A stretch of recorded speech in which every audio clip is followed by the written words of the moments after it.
Hi guys, and Genium here. Got a quick video for you here. It's how to find your Diagnostics or OBD 2 port on your Lexus GS300, 430, 450 or 460. It's for the S190 models. That's this shape here, and it's from 2006 to 2011.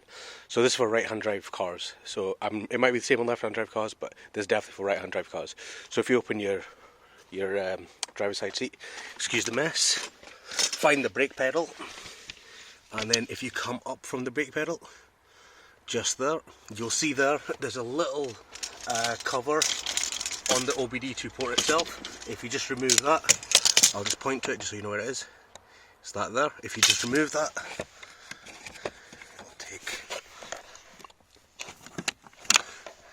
there we go, remove the cover. And that's your OBD2 port there. So you can plug in your scan gauge or your Bluetooth reader or fault reader or whatever. Hope that helps. Thanks.